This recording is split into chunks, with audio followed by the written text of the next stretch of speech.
Olá, olá! Estamos começando mais um Papo nas Nuvens e hoje eu tenho a honra de receber a Hilary Oliveira. A Hilary, ela é designer e ela atua desde o início da carreira dela com vários projetos de impacto social, diversidade e cultura.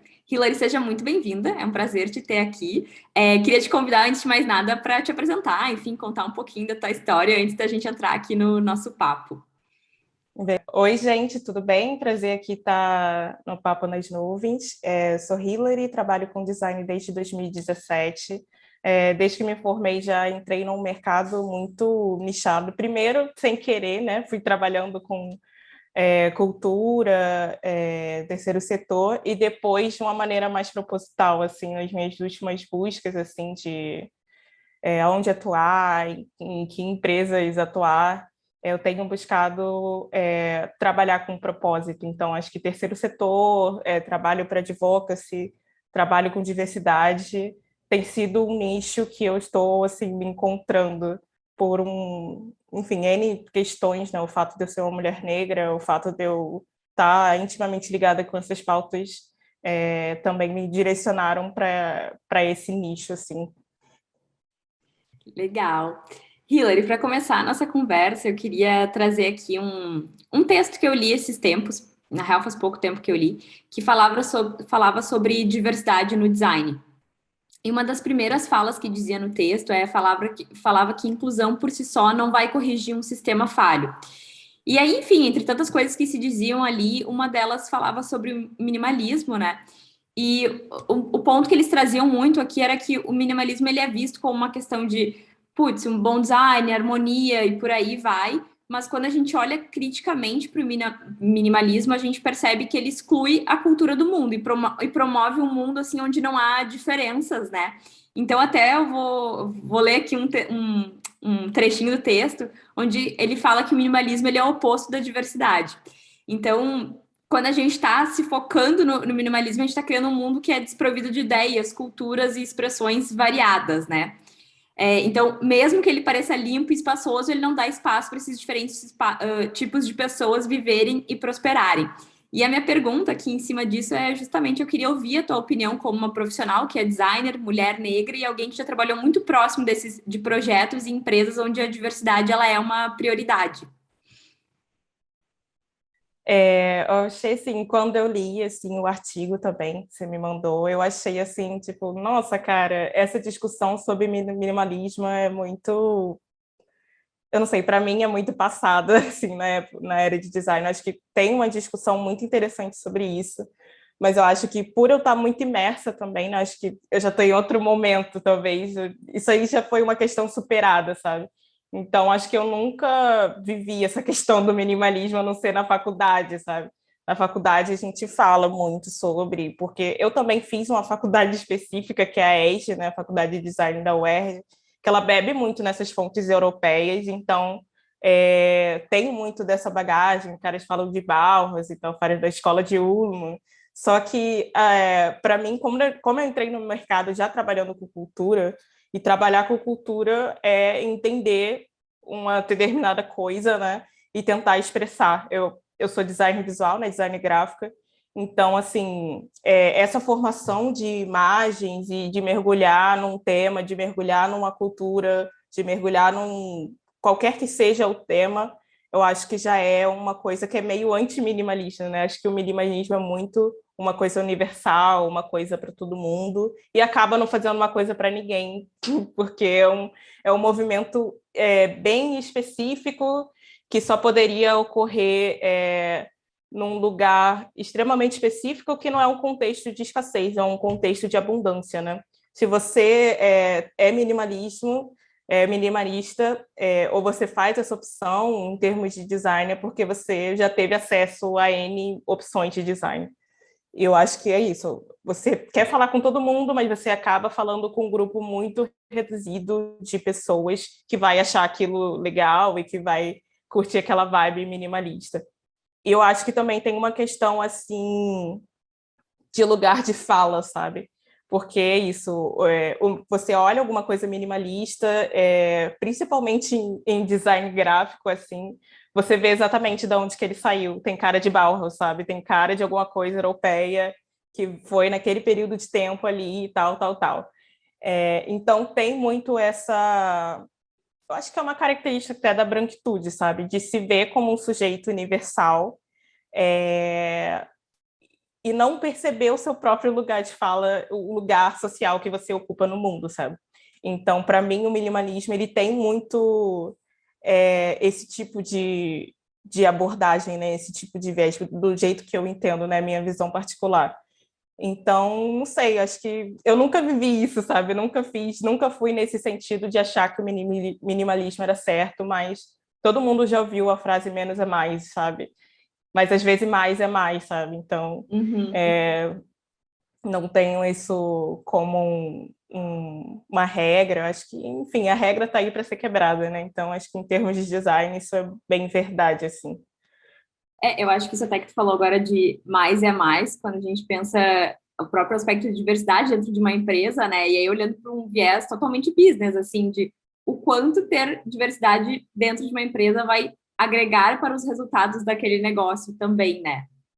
Assim, então, para mim, claro, aqui já não tô mais falando do minimalismo pelo viés gráfico, né? E nem mais no aspecto minimalismo, mas só porque a gente tocou nisso mais é mais às vezes. E para Uhum. mim esse é um contexto que é bem válido. E até, Exatamente. desculpa, Vai lá, vai lá. eu até ia engatar aqui, ia te fazer uma outra pergunta que tá um pouco relacionado com isso que tu trouxe agora. Também ainda sobre esse texto, quando eu estava lendo, também, óbvio, né? Todo o texto fala o quanto o design é elitista, pelas próprias razões que tu trouxe, Uhum. e o quanto é desafiador projetar algo para um usuário médio, porque muitas vezes todas as coisas que o designer está projetando, quando a gente vai olhar, é um preço mais alto, porque o bom custa caro, né? E claro, porque a gente já fez todos os refinamentos possíveis em cima daquilo, e aquilo se tornou um produto caro, né? Um bem de consumo caro. E aí se traz esse desafio no texto, que é projetar para um usuário médio. Mas o que eu achei mais interessante nesse texto, e que se linkou muito com a tua fala, assim, né, que a questão das pessoas brancas sempre se verem achando que aquela é a realidade de uma sociedade. Porque no texto ele fala assim, quando a gente aplica práticas de design centradas no usuário, e a gente está fazendo entrevista, questionários, por exemplo, a gente justifica para a gente mesmo, e aqui posso eu me colocar até nesse lugar, de que não, a gente está construindo ao lado de todas as pessoas que usariam este produto, seja o que for, né? Porém, muitas vezes a gente está olhando para essas pessoas sobre as nossas lentes. Então, sobre a minha lente aqui, Cristiane, que vem de um outro contexto completamente diferente daquela pessoa. E a gente encara as coisas com a nossa verdade. Aí, quando a gente entrega o produto, a gente super está acreditando que a gente está fazendo algo de valor, mas na verdade aquela pessoa que foi entrevistada, enfim, serviu, que atuou ali como uma faltou a palavra, mas como alguém estava testando, ela está sendo ignorada, porque ela não é a realidade dela mesmo assim, né? Então, logo o que é entregue ainda não condiz com ela e ela não se sente representada por aquilo. E aí se vem a discussão de como é difícil desenvolver para o usuário médio. E aí eu queria te perguntar, dentro dos projetos que tu já teve a oportunidade de trabalhar, tanto em empresas privadas quanto em instituições do terceiro setor, como que vocês constroem isso para evitar uma visão míope e também pouco diversa, né? Sim, acho que principalmente assim, em terceiro setor, a gente trabalha muito com profissionais muito especializados na área. Qualquer coisa que você vai fazer de um tema, tem alguém que é muito especializado naquilo e está muito imerso. Então, além de ter entrevista com o usuário e não sei o que lá, todo esse projeto assim de design thinking, que eu acho que assim, se você está fazendo um processo de design thinking, ouvindo as pessoas e mesmo assim você está chegando num lugar míope, que é a sua opinião sobre a opinião das pessoas, eu acho que, claro que ninguém é isento, mas alguma coisa está errada no seu processo também. Você não está ouvindo direito, você não está exercendo uma escuta ativa, você não está sendo empático. Acho que tem algum erro assim. Não tem porque claro que todo método é falho, mas acho que é o primeiro passo é você escutar as pessoas 100% assim. Todo mundo é enviesado, mas aí também é tão importante ter um time diverso olhando para o mesmo tipo de conteúdo exatamente por causa disso, porque um acaba mitigando ali o viés do outro. Mas falando em terceiro setor, assim, você trabalha muito junto com alguém que é bastante especialista no tema. Então, além de discutir questões de design, coisas simples, sei lá, pegar um exemplo bem simplesinho, sei lá, só vou botar um ícone para representar uma coisa. O designer vai vir com uma visão, o especialista vai vir com outro e os dois vão trocar. Então, em terceiro setor funciona bastante assim, sabe? Além do processo de design thinking, ter um especialista, assim, um pesquisador, por exemplo, alguém realmente da academia, sabe? Às vezes ajuda bastante também. Eu também queria te perguntar, falando, eu não sei quantos projetos já acabou desenvolvendo assim, para empresas mais privadas, que tem ali a figura de um dono, enfim. Eu percebo que, tu até tocou, né, nesse aspecto do design thinking, eu percebo muito que às vezes tem uma barreira e um desafio de mostrar algumas coisas de pesquisa e resultados, e às vezes o dono quer ser míope, sabe? Assim, não querer aceitar aquela verdade, mesmo estando dito, não, olha só, não sou eu a pesquisadora que estou falando isso, é aquela pessoa me disse com essas palavras aqui, eu decupei isso, né? Eu queria te perguntar como que vocês reagem a esse cenário quando estão lidando com pautas tão sensíveis, assim, sabe? Porque eu hoje, claro, a gente trabalha muito, no meu cenário, né? A gente trabalha muito com construção de marca, o aspecto de diversidade, ele é sempre levado em consideração, mas ao mesmo tempo ele tem, acho que é um viés diferente dos teus projetos, que lida especificamente 100% a diversidade ou impacto social, né? O meu, ele compõe várias coisas ali dentro, né? Vou dar um exemplo, talvez dois separados, tentando separar assim, um cliente mais talvez privado e um cliente de terceiro setor. Por exemplo, agora eu estou trabalhando num escritório de design chamado Café. A gente trabalha muito com visualização de dados e design gráfico e design visual. E um dos nossos clientes é a Organização Mundial da Saúde. Nesse último mês, agora, agosto, eles lançaram um relatório que seria o posicionamento da OMS sobre saúde do cérebro. Era uma coisa bem específica. Então, esse relatório, esse lançamento, tinha muitas coisas específicas e a gente tinha no time, além da gente como designer, a gente tem no time, tinha vários especialistas da equipe da OMS de saúde do cérebro. Então, é uma parada assim, bem específica e acaba rolando isso. No relatório em si, e o mote principal do projeto era um framework que mostrava como... Peraí, que era tudo em inglês, agora eu estou fazendo a tradução simultânea. Como otimizar a saúde do cérebro, como você poderia... Aí mostrava os fatores ambientais, fatores sociais, e a gente fazia tipo um fluxo para atingir essa otimização e tal. E daí, esse framework foi um caos, assim, porque a gente desenhou várias versões até conseguir expressar o que o cliente estava querendo expressar. Isso é um exemplo, assim, você trabalha com designer, com a visão de tanto visual, tanto visualização de dados, e um cliente extremamente especialista, que é normalmente esse cenário do terceiro setor, e você consegue chegar no resultado, e você não tem que embasar dados, porque o especialista é o especialista, e ele já sabe o que ele está fazendo. E cliente privado, acho que é a abordagem outra. E agora eu vou falar da minha experiência lá na Blend Edu, que é uma consultoria de diversidade, que era exatamente um dos desafios que a gente tinha lá dentro, que era embasar por que é importante, né, falar sobre isso, e sair também de um pouco desse discurso de só responsabilidade social. Eu acho que, assim, muitas empresas têm essa preocupação, mas muitas não têm essa preocupação como prioridade e acaba levantando a pauta de diversidade no momento de gestão de crise, por exemplo. Aconteceu alguma coisa, algum caso, sei lá, de racismo dentro da empresa, e aí acaba, tipo, ou o RH ou a comunicação acaba trazendo essa pauta meio para fazer uma gestão de crise, para tentar fazer uma mudança na cultura da empresa.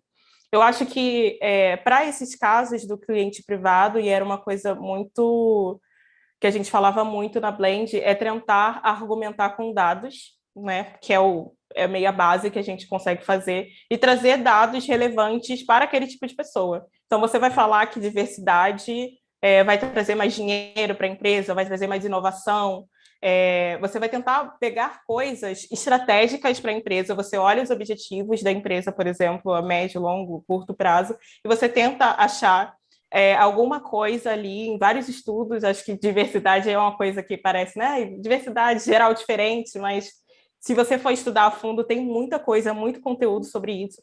Então, você tem que fazer um depara, sabe? Eu estou Sim. falando com um especialista, então eu vou falar esse tipo de coisa. Eu estou falando com um empresário que a empresa dele é movida pelo lucro, né? Porque, enfim, é até uma coisa que a Ana Couto fala bastante, né? O lucro é o combustível da empresa. Uma empresa não existe sem lucro. Então, eu vou falar outro tipo de coisa. Eu vou falar sobre o lucro, vou falar sobre a inovação, vou falar sobre melhoria de produtividade dos funcionários. Então, acho que tem que estar uma calibrada no discurso e calibrada em quais dados você vai mostrar, sabe? Sim, até hoje estavam me falaram um termo assim que eu acho que talvez se encaixe um pouco aqui, é, a diferença entre ser um ativista e um militante, assim, talvez nesses casos você tem que se assumir muito mais uma postura de ativista para mostrar para essas pessoas o valor que tem em investir em diversidade, caso ela não é uma coisa natural para elas e elas não percebam ainda. Você vai ter que trazer Uhum. aquilo que vai comprar, que elas vão comprar, querendo ou não, é um argumento que para elas tem valor, né? Não Sim, acho que exatamente. não acho que assim isso deveria ser natural, né? A gente ter que, putz, argumentar tanto para que algo tenha valor, algo que para mim às vezes é tão óbvio, né? Mas Uhum. infelizmente eu vejo que essa é uma realidade de muitas empresas ainda, assim, né? Não tem como eu falar aqui e fingir, não, todo mundo abraça e é isso, é super natural, porque não é uma Uhum. verdade, pelo menos ao meu ver, assim, com as coisas que eu tenho contato, não sei o que que tu acha, né? Não, acho que sim, eu concordo, assim, nem acho que entra muito no. Assim, às vezes é uma iniciativa que parte muito dos RHs por ter essa demanda interna e por perceber que aquilo está faltando ali na empresa, mas eu acho que sem você convencer a liderança também a fazer alguma coisa, não vai rolar. Então é Uhum. isso, cara. Acho que a gente tem que começar com quem está afim. Acho que é mais ou menos isso, sabe? Você se apega, argumenta, traz os dados e cola com quem está afim, sabe? Alguma pessoa da liderança vai estar afim, tipo assim, com certeza, pelo menos uma pessoinha lá vai estar afim de tocar as coisas de diversidade e mexer nesse assunto. Então, vamos começar com quem está afim, e às vezes, quando a coisa vai contagiando, mais gente vai ficando Sim. interessada, acaba sendo um movimento geral, sabe? Acaba se ampliando. Porque é aquela coisa, é aquele efeito de grupo, né? Você está ali, todo mundo está fazendo, está participando, e aí você meio fala, pô, quero também. Então, acho que é isso. Mesmo que comece pequeno, é, eu acho que o caminho é esse, sabe? Uma É pessoa quase já, como às ter vezes já faz diferença. multiplicadores, né? Assim, Não, exatamente. massa. Bom, eu até queria te fazer uma pergunta aqui que eu acho que, de uma certa forma, tu respondeu ela antes, mas queria saber se tu tem algum ponto mais particular teu, né? Tu trouxe aqui o exemplo da Blend Edu, quando tu trabalhava lá, enfim. Mas Uhum, trazendo essa visão mais particular tua, até onde assim, tu acredita que as empresas e o mercado de design estão dispostos para aumentar a diversidade, assim, verdadeiramente, sabe? Não por um movimento de, esse tema está na moda e esse tema é importante, como também já vi empresas tendo essa infeliz atitude, não sendo algo genuíno daquela marca, né? E se tu vê, até voltando lá para a conversa do início, se tem espaço para a gente sair dessa lógica minimalista, branca, com espaços de respiro, que né, muito se fala ali do minimalismo, para migrar para uma estrutura com mais cores, formas e diferentes influências, assim, de fazer algo real de pessoas para pessoas, né? Te perguntando uhum, muito assim, no cenário que tu vê hoje das empresas no Brasil, né? uhum.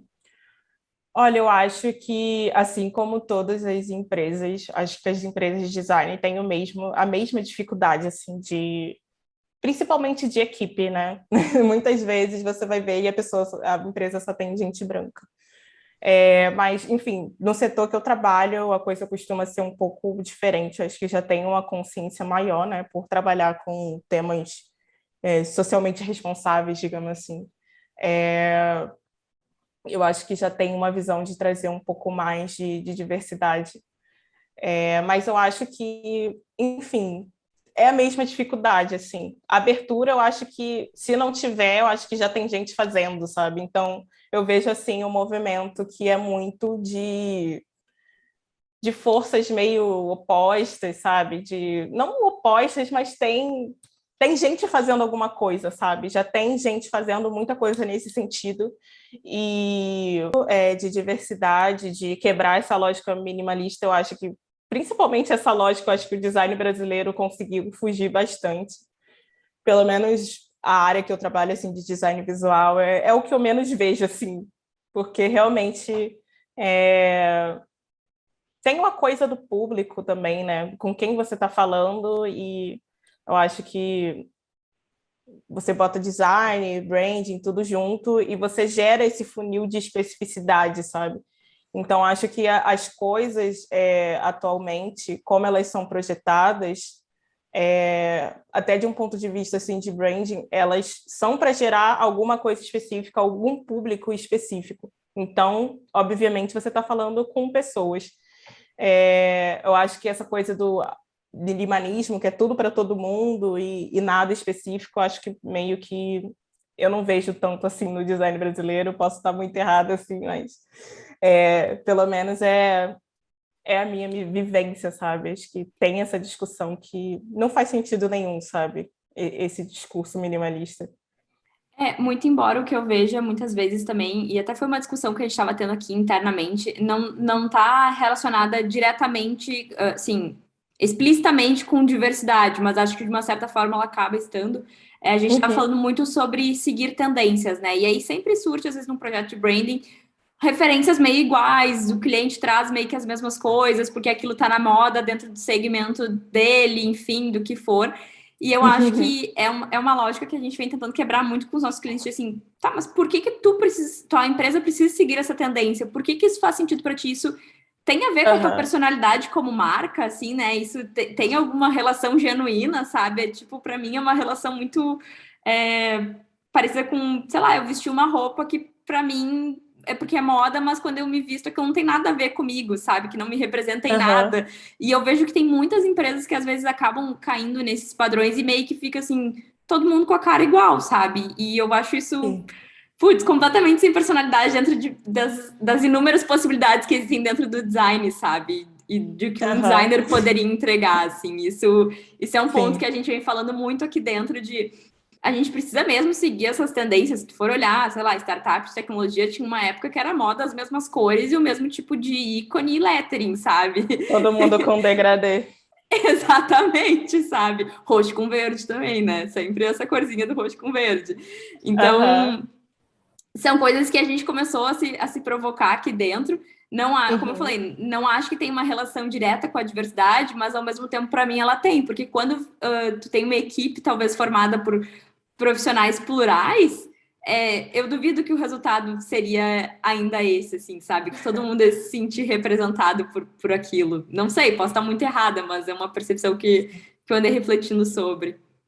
Eu também tenho. Acho que, por exemplo, outro dia eu estava falando com uma amiga minha que hoje em dia todas as empresas telefônicas estão usando um efeito neon, sabe? Que é tipo uma Uhum. barrinha de neon, sabe? Que você vai ver aquele comercial daquela telefônica e você até confunde com a outra, porque é exatamente o mesmo grafismo.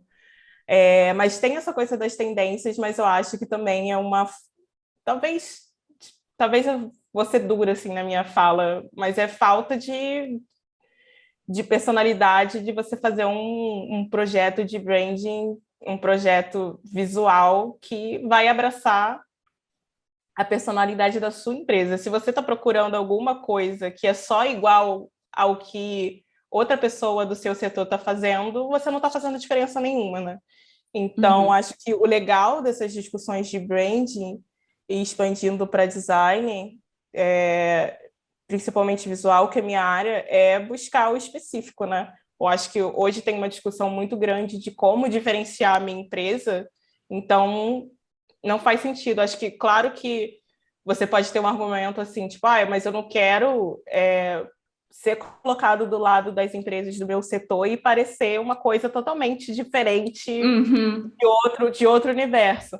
Mas eu acho que quando você olha um ecossistema, se você tem um processo estruturado até para fazer, por exemplo, a identidade visual, você vai pesquisar um ecossistema, você consegue filtrar os padrões, os clichês, e mapear espaços de inovação. Uhum. Então, acho que é mais ou menos esse movimento, sabe? Vamos mapear, vamos ver, vamos colocar tudo na mesa e vamos ver onde que tem espaço para inovar, mas vamos entender também como é que esse setor se comporta visualmente, textualmente, em termos de identidade, de personalidade, sabe? Uhum. Sim.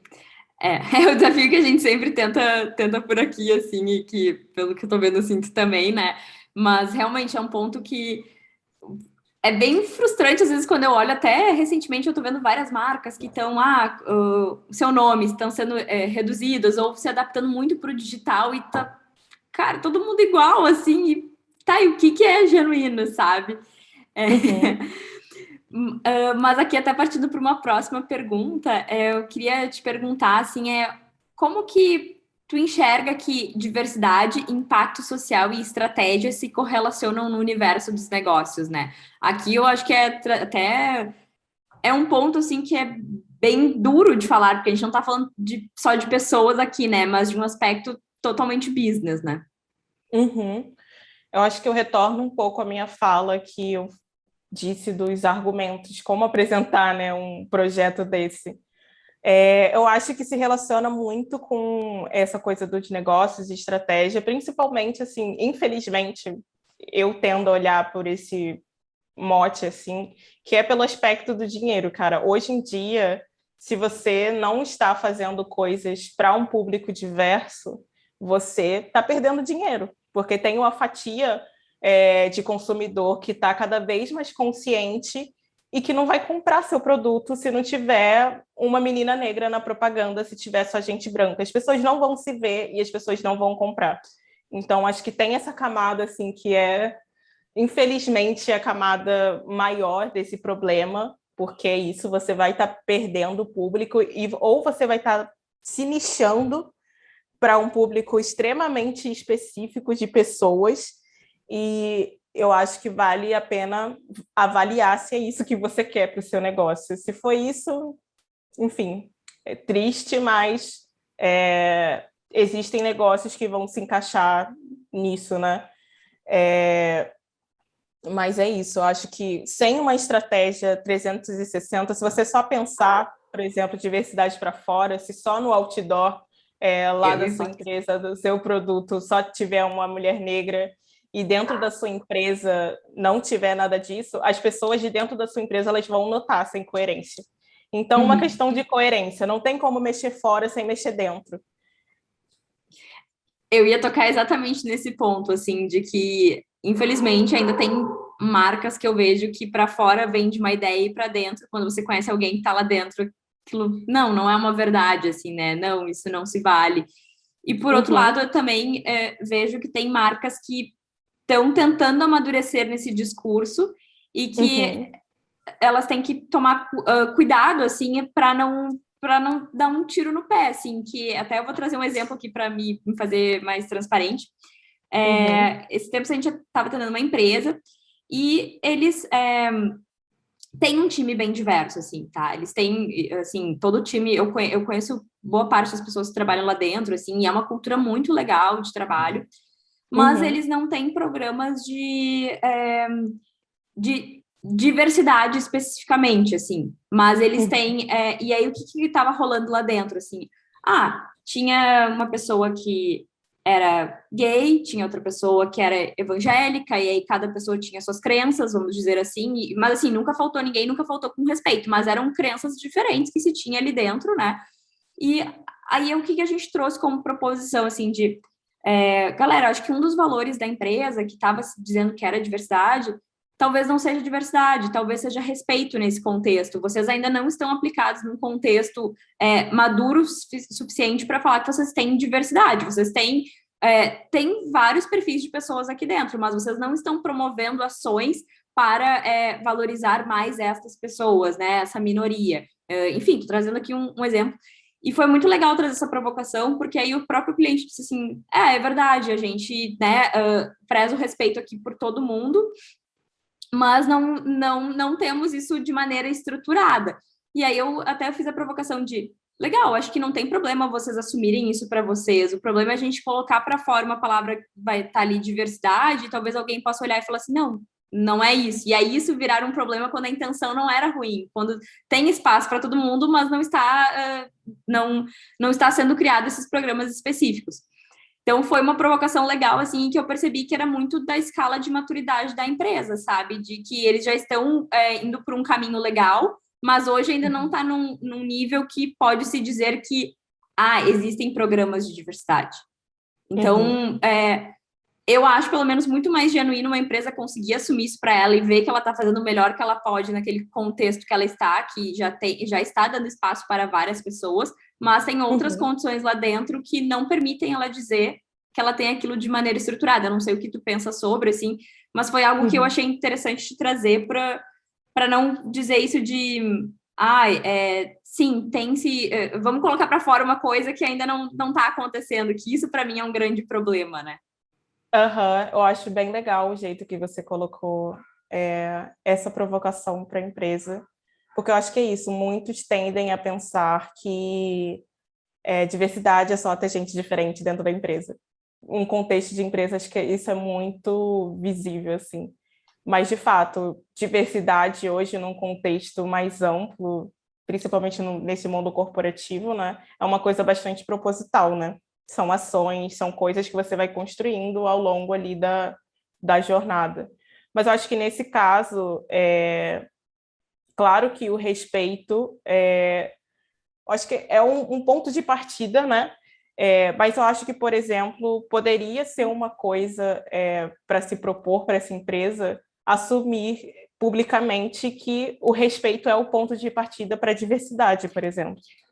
Sim. Entendeu? Foi algo mais nessa linha que a gente tentou, assim, sabe? Sim.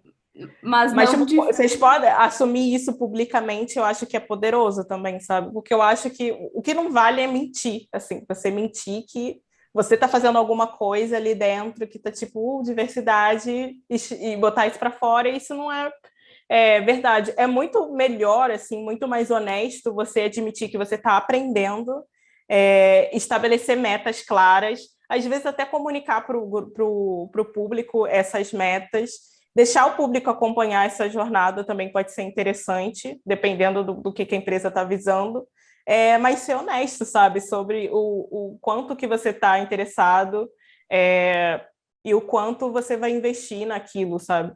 Acho que o que não vale é essa incoerência de, tipo, diversidade não é só ter pessoas diversas no meu time, sabe? É eu querer ter pessoas diversas propositalmente no meu time, porque, por exemplo, nesse contexto dessa empresa que você teve, a pessoa que é LGBTQIA+, pode sair, pode entrar uma pessoa hétero, cis, branca, e aí, cadê a diversidade da empresa? Foi embora com aquela pessoa?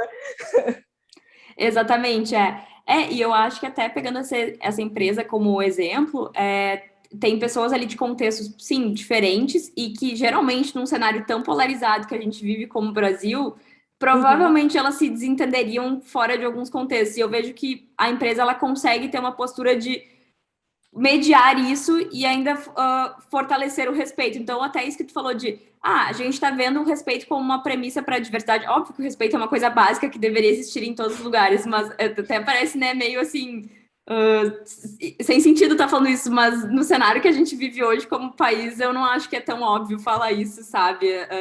Na forma como as pessoas se desrespeitam por coisas tão às vezes tão pequenas, que nem tem a ver com diversidade, mas com outras coisas tão pequenas, e tu vê. Aí quando a gente fala de um tema que é tão mais sensível, eu não consigo esperar que respeito ainda seja natural, sabe, para esse cenário. Então, eu acho que, enfim, complementando mesmo o que tu falou, assim, né, de talvez usar isso como um ponto de partida e um combustível para criar outras ações, né, e a provocação era exatamente isso que tu falou, de tá, e se um dia sai essa pessoa que tá ali, e aí depois entra uma pessoa hétero branca, acabou a diversidade naquele momento, né? Não era a premissa principal que estava sendo tratada ali, né? Então. Não, acho que é isso, é entender que quando você bota num contexto maior, assim, é uma coisa proposital, sabe? Não é uma coisa diversidade e inclusão, não é uma coisa tipo, somos diversos, legal, todo mundo está aqui na minha empresa, não sei o quê. É uma coisa muito de fazer agir, sabe? De fazer lá, sei lá, a Magazine Luiza fazendo lá o programa de trainee para pessoas pretas, porque eles fizeram um censo interno e viram que não tinha pessoas pretas de trainee para cima, sabe? Em cargo de chefia, cargo executivo. Então, acho que é fazer, colocar para fora, sabe, também. Então, é isso, mas eu acho que admitir que você está numa jornada de aprendizado é muito importante, sabe? Porque alguma coisa vai dar errado, com certeza, sabe? Sim, No meio do sim. caminho, muitas coisas dão errado e você vai ter que gerir aquilo.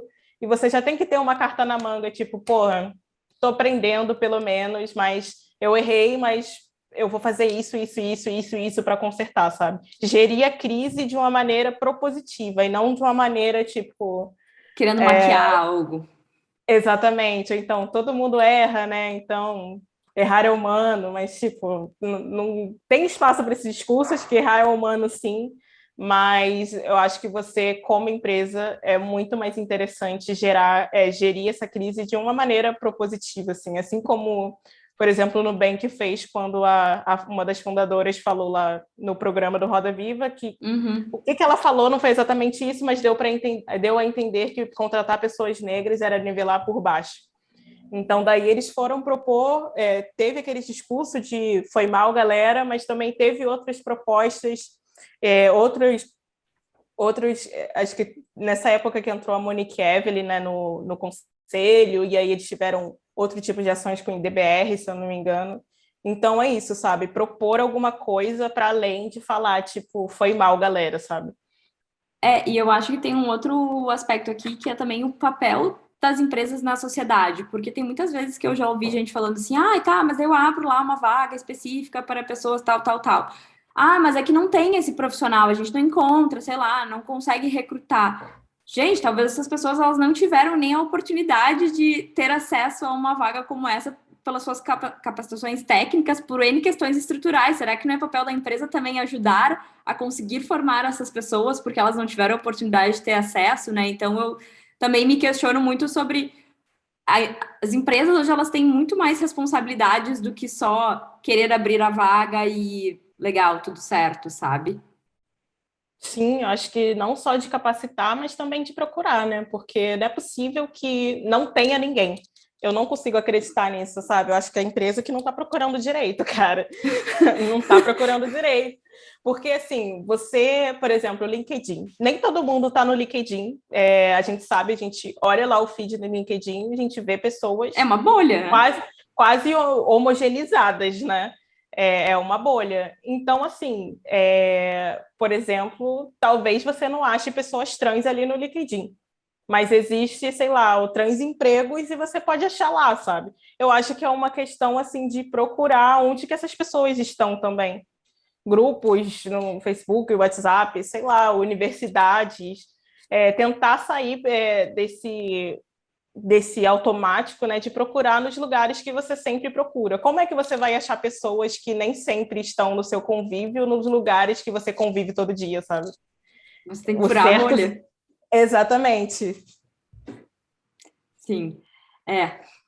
E isso é uma questão que eu já ouvi até mesmo para vagas aqui dentro, sabe? Assim, de tipo, sei lá, e não preciso falar, queria que uma vaga fosse uma mulher contratada, exemplo. Uhum. E várias vezes já ouvi, assim, de recrutadora, eu não encontrei ninguém. Eu, gente, não é possível no tamanho que é o Brasil, não tem uma pessoa, tipo, uma mulher para uma vaga do que eu queria, não é possível, sabe, assim, eu tô rindo, mas, Uhum. assim, eu tava nervosa na hora, porque eu não conseguia pensar, como assim, não é possível, sabe, tipo, da gente ver como tá o país também, assim, a gente sabe que, cara, com certeza tem alguém que tá interessado nessa vaga, sabe? Eu às Uhum. vezes fico me questionando muito sobre isso, sabe? E eu acho que é bem isso que tu trouxe, de estar disposta a furar essa bolha, né? E ir atrás de, eu acho que sair do senso comum, que é como tu falou, o LinkedIn, que eu particularmente só vejo as mesmas pessoas sempre ali, quase falando as mesmas coisas, sabe? Se eu fosse acreditar, eu ia achar que no mundo só existiriam designers, estrategistas e, sei lá, líderes, porque é só isso que aparece no meu LinkedIn, não, outras profissões não existiriam, né? Agora sim, para a gente se encaminhar aqui para o fim do nosso papo, eu estou adorando, gostando bastante de ouvir assim, tudo que a gente está trocando. Mas eu queria te fazer uma pergunta que a gente sempre faz para todo mundo que passa aqui, que olhando, né, para a tua experiência como designer e todas as formações e os lugares que tu já teve a oportunidade de construir a tua carreira, quais são, assim, 3 dicas que tu daria sobre construção e gestão de marca para conseguir priorizar o impacto social e também a diversidade? Eu acho que talvez sejam mais de 3 dicas, mas Vai eu lá. vou por partes. Primeiro, eu acho que ouvir quem sabe, assim, principalmente quando você está trabalhando com dados, você tem que ter alguém que vai entender sobre aqueles dados, e aí você... Acho que o designer, principalmente, tem que entender que sem uma equipe multidisciplinar não se faz tanta coisa assim, sabe? Eu acho que, por exemplo, você fazer design para advocacy vai envolver N coisas, vai envolver um designer, vai resolver, às vezes, um designer que é mais especializado em visualização de dados, ou design de informação, por exemplo, vai envolver um especialista, às vezes vai envolver um profissional de comunicação para amarrar uma questão de tom de voz, de conceito, vai envolver uma assessoria de imprensa, por exemplo, para divulgar aquilo, porque se você está fazendo advocacy, que é basicamente você advogar, né? Tem a palavra em português, mas fica meio juridiquês, né? Você advogar por uma causa e tentar fazer impacto na sociedade, impulsionando, né, as pessoas a entrarem em contato com essa causa e saberem mais sobre isso e tal, para gerar política pública, gerar engajamento social e etc. Não é só o designer que vai fazer isso, então tem toda uma rede assim de profissionais que podem atuar nisso. Então, acho que para fazer impacto social, tu tem que ter várias pessoas unidas ali, construindo um projeto que seja efetivo, sabe? Cada um com a sua especialidade, no final vai dar bom, sabe? Mas é isso, não dá para fazer sozinho, ainda mais acho que como designer, não dá, cara. O designer é maravilhoso, assim, você pode ter contato com N temas e N coisas, mas acho que quando você constrói um complexo de trabalho que é mais complexo, né? Que envolve mais gente, acho que a coisa fica bem mais bacana, sabe? E todo mundo tem que se ouvir ali, sabe? Todo mundo com a sua expertise, né? Para empresas, assim, eu acho que ser verdadeiro é meio que top one, assim, sabe? Você não pode ser incoerente, assim. É melhor você admitir que você está aprendendo, que, como a gente falou antes, que, por exemplo, respeito é um ponto de partida para a diversidade, e a gente está fazendo essa jornada, do que vender uma coisa que é mentirosa, porque isso vai estourar numa crise para frente. Isso aí é certo, é uma questão de tempo. Vai estourar uma crise, você vai ter que gerir essa crise e talvez você não tenha argumentos para gerir essa crise lá na frente. Então, acho que é melhor ser verdadeiro logo pelo ponto de partida, sabe? Falar, tipo, olha, galera, a gente está vendo aqui a importância da diversidade, realmente, a gente estava sentindo falta. Então, vamos fazer essas ações aqui, vamos falar com essa galera aqui que entende e vamos tentar aprender com eles, mas a gente que está tomando a iniciativa de aprender, sabe? Aqui, pulando para outra dica, né? Eu acho que é isso, ser responsável pelo seu entendimento, seu letramento sobre N assuntos relacionados à diversidade. Acho que não pode esperar a pessoa que está dentro da sua empresa, que é do grupo minorizado, te ensinar, porque ela não é paga para isso, ela não tem mais saco para isso, ela já está lidando com vários N sofrimentos que ela tem que lidar na vida dela, e às vezes não vai ser a melhor pessoa para te ensinar, porque às vezes é muito doloroso falar de uma vivência e perceber que as outras pessoas simplesmente não entendem o que você está falando. Então, assim, não é fácil, às vezes são temas sensíveis demais que a pessoa, ao entrar em contato, e, por exemplo, se você coloca uma resistência, vai ter um atrito muito forte. Então, assim, seja responsável, não coloque esse papel nas pessoas de grupo minorizados da sua empresa, vai buscar uma consultoria que fale sobre isso. A Blend está aí, mas também tem outras N consultorias, mas como eu conheço a Blend, conheço a metodologia e confio bastante, acho que é uma boa indicação, vai procurar, sabe? Porque as pessoas ali de dentro da sua empresa, elas não têm condições de te ajudar totalmente, sabe? Não Você é papel precisa... delas, né? Como tu falou, elas não foram Exatamente. contratadas para isso, né? Assim, de ter que expor a sua vida para tu Não, construir um exatamente. projeto. Se elas se propuserem, ok, mas assim, você quase que impor isso para elas, acho que não é uma Não, saída, né? não. Nem se elas se propuserem, você já fala assim, não, não, pode deixar que vocês vão fazer parte, com certeza, mas quem vai tocar isso vai ser a área X e não sei o quê, porque eu acho que é muito errado, sabe, colocar isso nas costas, já que de quem já carrega tanto peso, né, que já tem tanta coisa para pensar e tal. E eu acho que, assim, já meio tá misturado nas outras dicas, mas é procurar ouvir mesmo e quem entende de assunto, dependendo do que você quer, né? Se você está fazendo um programa de diversidade, você vai procurar alguém, uma empresa, uma consultoria, ou uma pessoa que já estruturou esse tipo de programa, tentar trocar figurinha com essa galera. Advocacy é a mesma coisa, tentar procurar escritórios, indico a Café, porque é onde que eu trabalho, mas também indico a Hack Design, que foi um lugar também que eu já trabalhei, que trabalha com advocacy.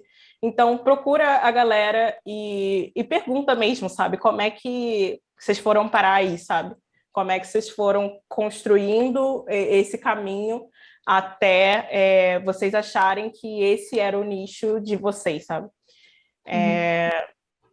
Então, é basicamente isso. Mas o mais importante é meio que cola com a galera que sabe, sabe? Cola com a galera que sabe e pergunta, sabe? Seja curioso. Sim, eu até queria te fazer uma pergunta, assim, dentro disso que tu trouxe, né, ali, que eu até falei, se a pessoa se propor, né, e tu falou, não, acho que ainda assim é muito sensível, né, toma cuidado com isso. Eu já vi algumas empresas que elas têm, não só de diversidade, mas pode ser sobre qualquer outra temática, alguns grupos, vamos se chamar aqui de grupos de estudos, mas não acho que é estudo, assim, mas... Grupo de afinidade. Não sei se é afinidade, mas eu vejo que são quase como se fosse assim, tá, tem um canal no Slack ali, mas também tem encontros periódicos que pequenas pessoas não, pequenos grupos vão se formando com algumas pessoas sobre aquelas temáticas dentro de uma empresa, né? E às vezes tem a temática da diversidade envolvida, e às vezes até eu já vi algumas que dividem quais pautas de diversidade cada grupo trata, digamos assim. Tu acha que isso é uma alternativa eficaz, assim, ou ainda assim ela pode ser muito sensível? Porque eu conheço empresas que eu já vi que isso acontece de maneira espontânea dentro, assim, que as pessoas vão formando estes grupos, até que uma hora isso fica formalizado, digamos assim, né? Mas isso, como que tu vê isso, né? O nome é grupos de afinidades mesmo, normalmente, quando Ah, a tá. gente fazia ali na Blend, eles faziam a estruturação desses grupos, sabe? Então, normalmente se chama grupo de afinidade, tem Não algumas sabia. empresas que vão chamar de outros nomes, mas, assim, é bem positivo, que eu acho que volta naquele ponto que você falou, é como ter multiplicadores dentro da empresa. Mas também eu acho que é uma coisa também que eu aprendi muito na Blend, que não dá para colocar toda a responsabilidade nas costas do grupo de afinidade, porque é insustentável, sabe? O grupo de afinidades é um grupo de pessoas que às vezes vai se reunir espontaneamente, às vezes por afinidade ali de pautas, por exemplo, pessoas negras, tem várias empresas que têm isso e tal.